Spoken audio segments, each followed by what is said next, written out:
আসসালামু আলাইকুম। আশা করি সবাই ভালো আছো। আজকের ভিডিওতে আমরা কথা বলব সমাজকর্ম সাবজেক্ট নিয়ে। তোমরা যারা অনার্সে সমাজকর্ম সাবজেক্ট নিয়ে পড়তে আগ্রহী বা সমাজকর্ম নিয়ে অনার্স কমপ্লিট করবা কিনা এই বিষয় নিয়ে জানতে চাও, তাহলে আজকের ভিডিওটি তোমার জন্য খুবই গুরুত্বপূর্ণ। সমাজকর্ম সম্পর্কে যেসব জিনিস আজকের ভিডিওতে জানতে পারবা, কাদের সমাজকর্ম সাবজেক্টটা নেওয়া উচিত, পড়াশোনার চাপ কেমন, চাকরির পাশাপাশি পড়াশোনা করা যায় কিনা, সমাজকর্ম নিয়ে পড়াশোনা করলে ভবিষ্যৎ কেমন, চাকরি পাওয়া যায় কেমন, অন্যান্য আরও গুরুত্বপূর্ণ তথ্য জানানোর চেষ্টা করব। প্রথমে তোমাকে জানতে হবে সমাজকর্ম আসলে কি? সমাজকর্ম এমন একটি বিষয় যেখানে মানুষ, পরিবার এবং সমাজের বিভিন্ন সমস্যা নিয়ে পড়াশোনা করা হয়। যেমন দারিদ্র্য, বেকারত্ব, নারী ও শিশু অধিকার, সামাজিক উন্নয়ন, মানসিক স্বাস্থ্য, দুর্যোগ ব্যবস্থাপনা এবং সমাজ কল্যাণমূলক কার্যক্রম নিয়ে পড়াশোনা করা হয়। এক কথায় যদি বলি, সমাজকর্ম হলো মানুষের সামাজিক সমস্যার সমাধান ও কল্যাণে কাজ করার একটি পেশা।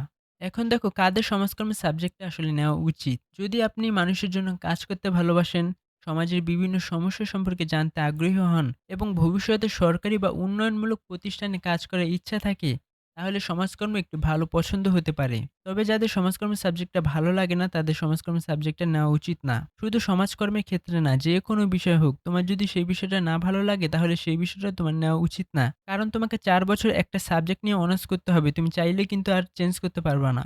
এখন দেখো পড়াশোনার চাপ কেমন এবং চাকরির পাশাপাশি পড়াশোনা করা যায় কিনা।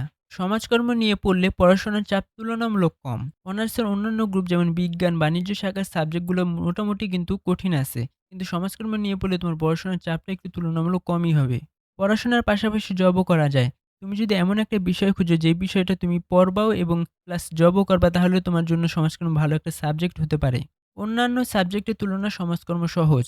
দেখো আমি বলছি না যে তোমাকে না পড়লেও তুমি পাশ করে যাবা। তবে অনার্সের অন্যান্য সাবজেক্টের তুলনায় সমাজকর্ম তুলনামূলক সহজই আছে। সমাজকর্মের সাবজেক্টে প্রাইভেট পড়তে হয় না। এখানেও বলা যায় বিজ্ঞান এবং বাণিজ্য শাখার অনেক সাবজেক্ট আছে যেগুলোতে তোমাকে প্রাইভেট পড়তে হবে। তবে সমাজকর্ম সাবজেক্টে তোমার প্রাইভেট না পড়লেও চলবে।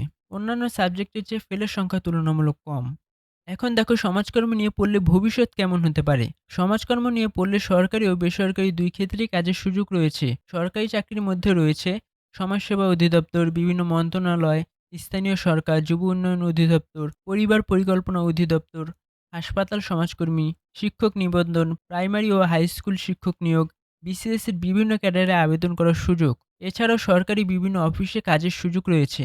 এছাড়া অনেক বেসরকারি সংস্থা বা এনজিওতে কাজ করার সুযোগ থাকে, যেমন শিক্ষা, স্বাস্থ্য, নারী উন্নয়ন, শিশু সুরক্ষা, দুর্যোগ। বিশ্ববিদ্যালয়ের শিক্ষকতা কিংবা বিদেশি উচ্চশিক্ষারও সুযোগ রয়েছে। তবে বাংলাদেশের তুলনায় বিদেশে ক্যারিয়ার ভালো।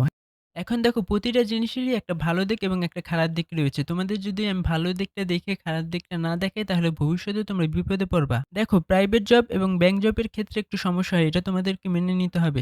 এমন না যে তোমরা পাবা না, পাবা, কিন্তু এক্ষেত্রে অনেক সমস্যা হয়। পরে দেখো দীর্ঘদিন গণিত চর্চা বন্ধ থাকে। তোমরা যদি গণিতে অনেক ভালো হয়ে থাকো, তাহলে আমি বলব তোমাদের সমাজকর্ম সাবজেক্ট আর নেওয়া উচিত না। গণিত আছে এমন অনেক সাবজেক্ট আছে, তোমরা সেগুলো নিতে পারো। ইংরেজিতে দুর্বলতা তৈরি হয়, এটাও তোমাকে মাথায় রাখতে হবে। তুলনা করলে প্রয়োগ করার ক্ষেত্র কম। বাংলাদেশে মূল্যায়ন কম কিন্তু বিদেশে চাহিদা বেশি। আছে তবে প্রয়োগ করার ক্ষেত্র কম, বিদেশে চাহিদা অনেক অনেক বেশি। সর্বশেষে দেখো যদি তোমার লক্ষ্য থাকে জবের পাশাপাশি অনার্স কমপ্লিট করা এবং পড়াশোনার সময় কম দিয়ে ভালো একটা সাবজেক্টে পড়াশোনা করা, তাহলে সমাজকর্ম অবশ্যই একটি ভালো অপশন হতে পারে। তবে তোমাকে পড়তে হবে। তুমি যদি ভালোভাবে না পড়ো তাহলে তোমার সিজিপিএও কম আসবে। আর সিজিপিএ কম আসলে তোমারই লস। তো এই ছিল সমাজকর্ম সম্পর্কে বিস্তারিত তথ্য। আশা করি ভিডিওটি তোমাদের তথ্যবহুল মনে হয়েছে। তোমাদের যদি ভিডিওটি ভালো লাগে এবং অনার্সের অন্যান্য সাবজেক্ট সম্পর্কে জানতে চাও, তাহলে কমেন্টে বলো। আমি সেই বিষয় নিয়ে ভিডিও বানানোর চেষ্টা করব। সবাইকে ধন্যবাদ।